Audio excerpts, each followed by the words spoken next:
Bonjour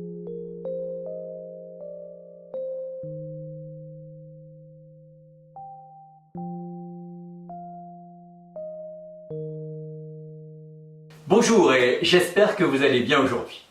Alors continuons avec le thème du mardi sur ce qu'est une conduite de changement.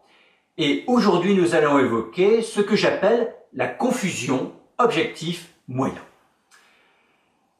Alors pour illustrer cette notion, je vais vous raconter l'histoire de Sarah que je vois pour son problème d'excès de poids. Sarah a déjà fait de nombreux régimes yo-yo.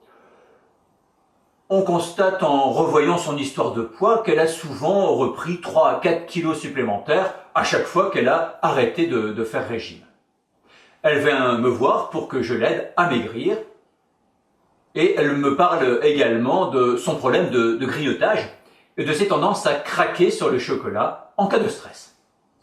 Je lui demande quel est son objectif et elle me répond « Je voudrais arrêter de grignoter et parvenir à mieux équilibrer mon alimentation. » Alors je lui réponds que cela n'est pas un objectif, mais c'est un moyen.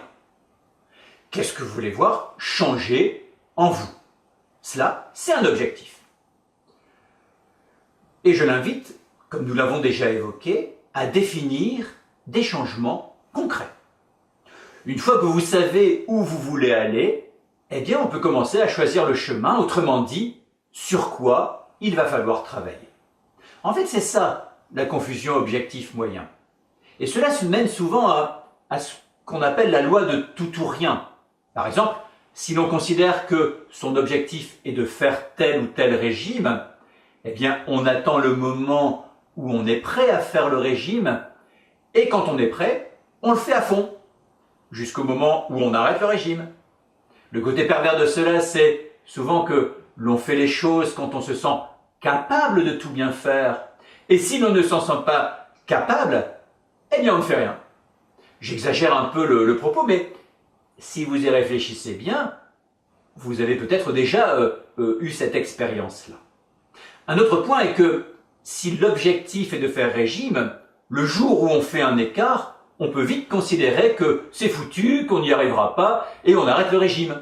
À nouveau, j'exagère et je simplifie un peu à l'extrême, mais à nouveau, si vous y réfléchissez bien, eh bien, il y a parfois un peu de ça. Alors, l'objectif n'est pas d'avoir l'alimentation la plus parfaite au monde. Et je dis souvent à mes patients que, finalement, manger par le plaisir que cela procure et par la libération de cette sérotonine, eh bien, c'est un bon moyen de gérer le stress. Et si on n'a pas de problème de poids, si on n'a pas de problème de diabète ou autre problème qui peut être influencé par l'alimentation, c'est une stratégie de gestion du stress. C'est quand la solution déclenche un problème qu'il faut agir, qu'il faut travailler pour trouver d'autres stratégies, d'autres solutions. Donc, ne pas confondre objectif et moyen. L'objectif, les changements concrets. Les moyens, ce que l'on doit travailler pour y arriver.